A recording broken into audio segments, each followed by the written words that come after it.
You're watching Just the News. I'm Amata Balachandra. We're going to start off today's bulletin with what's happening in Karnataka after Karnataka Minister K.S. Ishwarappa was named in a police case in connection with the suicide of a contractor. He has now said today that he will definitely not resign.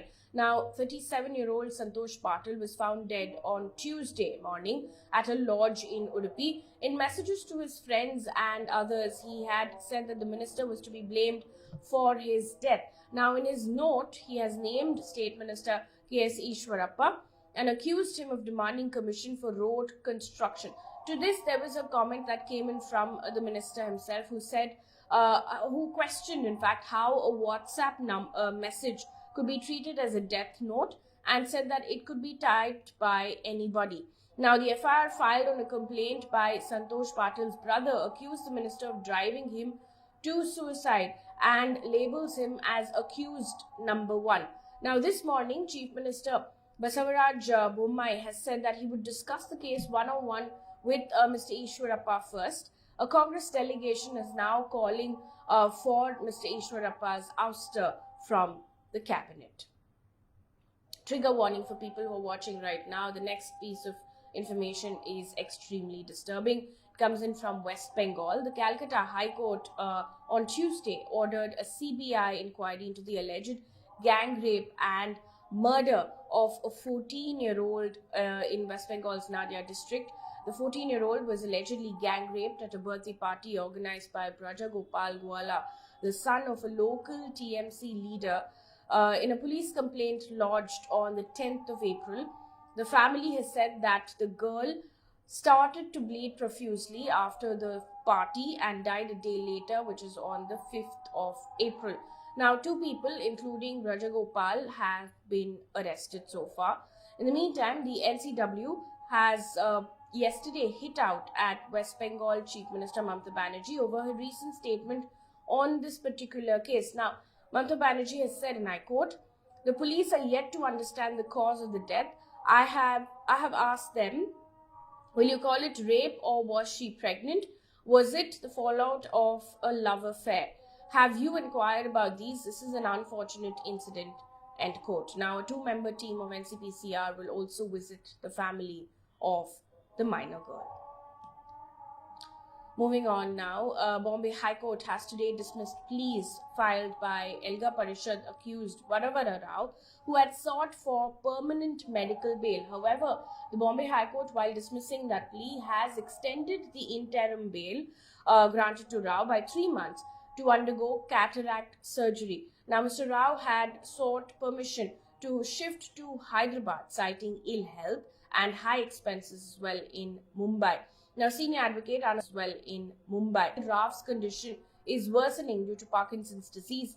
He has already spent over 2.5 years in custody as an under trial and deserves to be released on permanent medical bail. Now, the NIA has accused Rao and 14 other activists of furthering the agenda of the banned CPI Maoist and conspiring to overthrow the government. They've all been booked under the UAPA.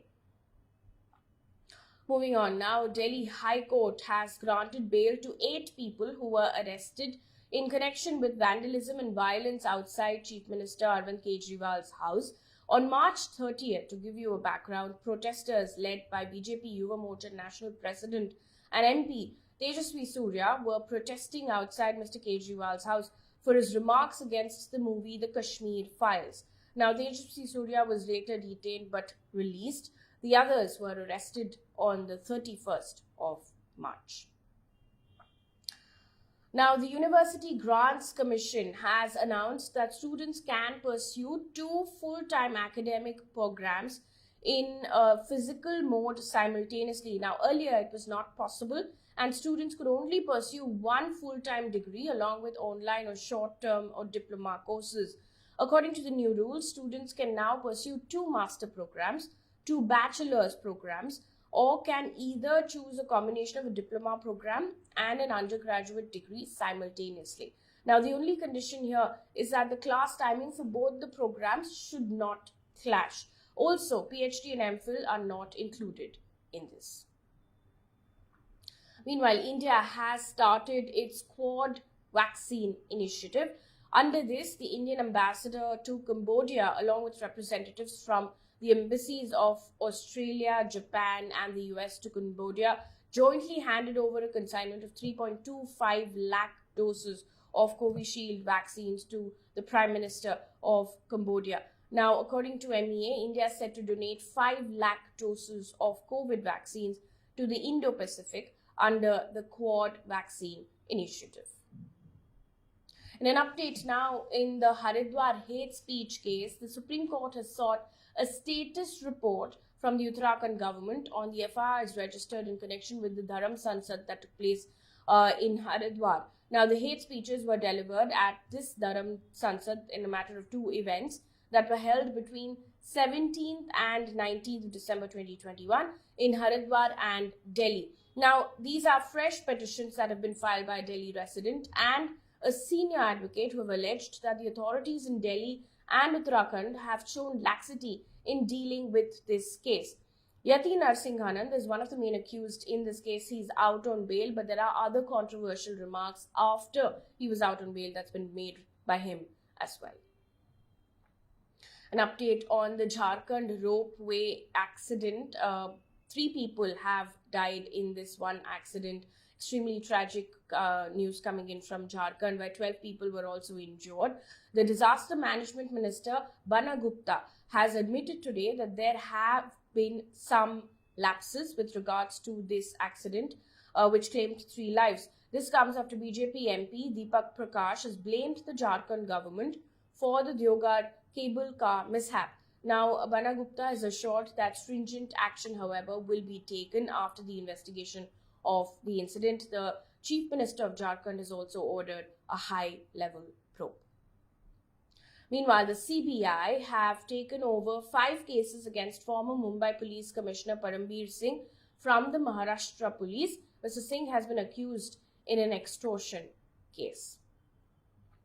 Also in the news, BJP Yuva Morcha National President and MP Tejasvi Surya was detained along with other BJP leaders when he was on his way to Rajasthan's Karoli. Now, there's Section 144 in Karoli till the 9th of May, and this after communal clashes broke out in Karoli on the 2nd of April after stones were pelted at a motorcycle rally.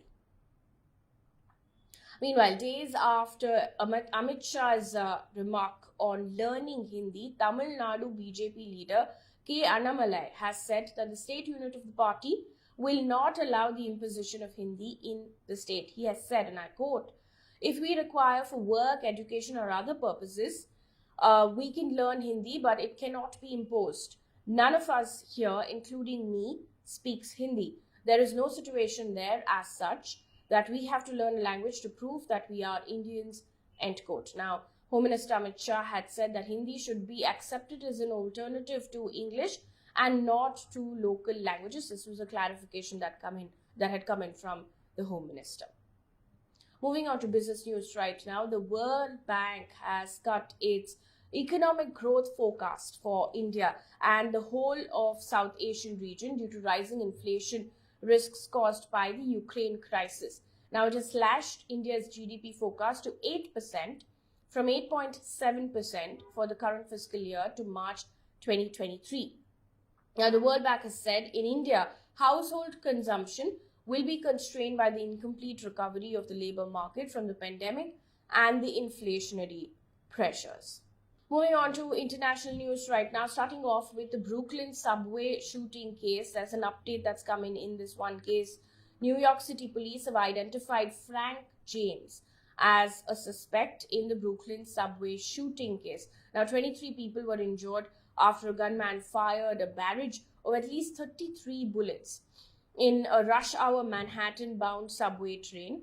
Now, 10 people were hit directly by gunfire, including 5 who were then hospitalized. This shooter is still at large. Authorities have now offered rewards totaling $50,000 for information leading to the arrest of the gunman.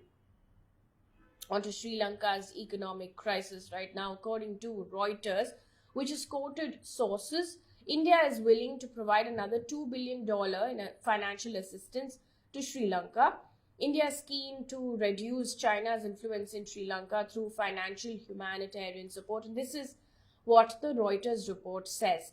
Meanwhile, Sri Lanka has urged its citizens living abroad to donate money amid the economic crisis.